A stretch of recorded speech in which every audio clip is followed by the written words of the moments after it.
If any of you have been watching my videos, you probably know I spend my time navigating between Brittany and the Dordogne. I live in Brittany and have a place I'm doing up slowly down here in Dordogne. And got to the stage, well, as you can see, look at the windows here, single paned, past the sell by date, so to speak, and shutters are getting old, and we thought it's time to change them and upgrade them to new double glazed units, roller blinds, solar roller blinds, and tickety-boo, and get things nicely insulated in the house, amongst other things. And so we went and got some estimates. But that's when things got complicated. Stay with me and I'll explain. When you're in France and you don't know the best people to actually contact for jobs, the best way is to ask around your neighbours, down your local bar, or even at the mairie. So anyhow, that's what I did. And I got 3 names. It's going to sound like a corny joke where an Englishman, a Frenchman and a Portuguese man walk into a bar. But no, I actually had 3 people come round and give me estimates for the jobs. Most artisans in France actually work off a same database, so normally speaking the estimates should be fairly similar. And in fact they were. But when I looked into it, well, the Englishman, although he actually had a SIRAT number, his actual company was cancelled 4 or 5 years earlier, and it wasn't even for doing windows. So I threw his estimate out the window pretty quickly.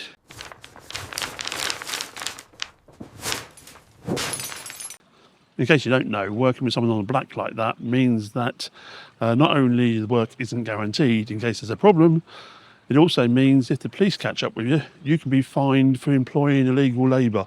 It actually lands on your head, not on theirs. So anyway, threw his estimate out the window and compared the other 2. The Portuguese man was a very friendly bloke, fully licensed, fully registered, as should be, was the actual workman working from his home base, etc, etc. The French person was someone with a high street office and came over the word as well.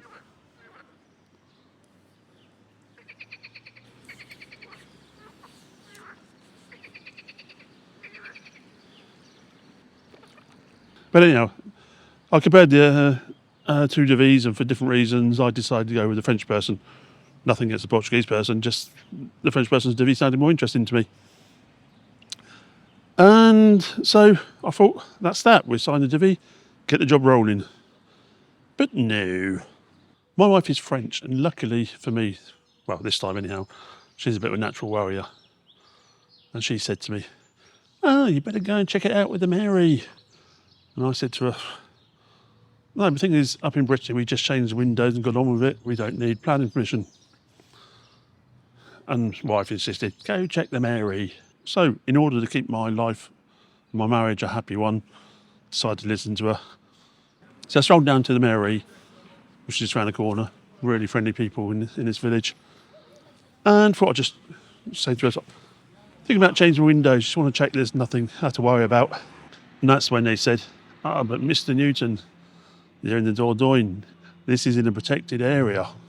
What sort of windows do you want to do?"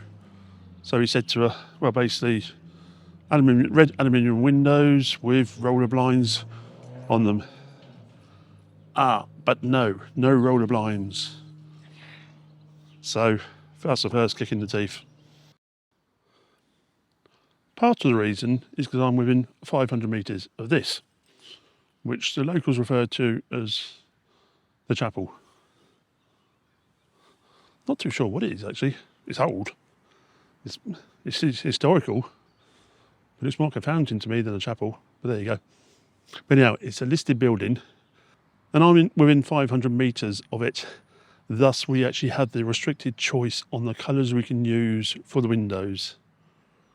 As it happens, I'm lucky with my mayor because the actual red colour of our windows was allowed up until about 2 months ago. It's been deleted from the list for some reason.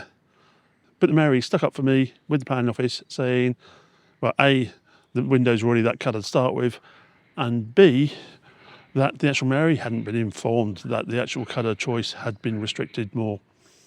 So that was passed thanks to the mayor. Basically, in the Périgord region, or certainly in the region I am here, in the Vézère Valley, there is a fairly strict control on roller blinds, what seems normal elsewhere in France. In order to actually keep properties feeling traditional, they do not allow roller blinds in villages and hamlets. And it is true, when I look around the village here, I can't see any roller blinds. So there you go.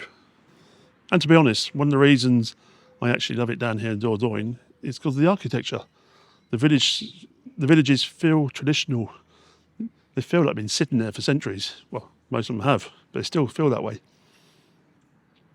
And I can hardly complain about the mairie or the planning officers wanting me to follow those guidelines. It's more of a case of knowing about it before you do something stupid. The thing is, I could actually saved a whole lot of time just by actually going on a French website, Géoportail Urbanisme, which some of you might have heard of the Géoportail website for checking out land registry, etc. They also have one for the what we call the PLU. The PLU is the Plan Local d'Urbanisme, which basically is all the characteristics of what you can do or not do in your property here in France. So yes, if you're in a small village, you can go down to a village mairie and actually get the information. If you're in a bigger town, probably save yourself time. Go on the website, or if you're doing it from a distance, you can go on a website and you get all the information there necessary. And it is a wise thing to check the PLU.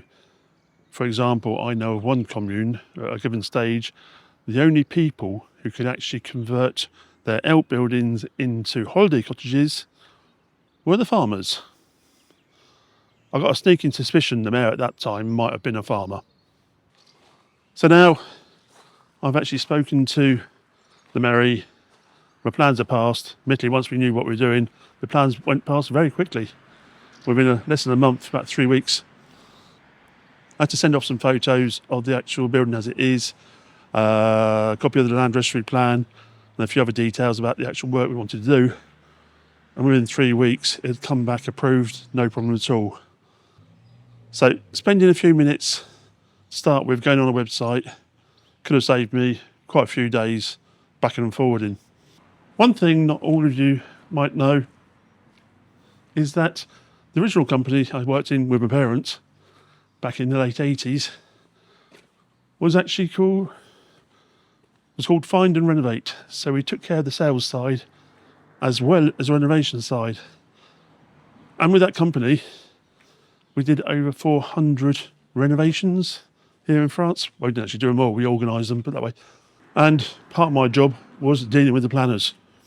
Later on, we actually split off the actual renovation side and the sales side. I carried on the sales, and that's the beginning of a long story.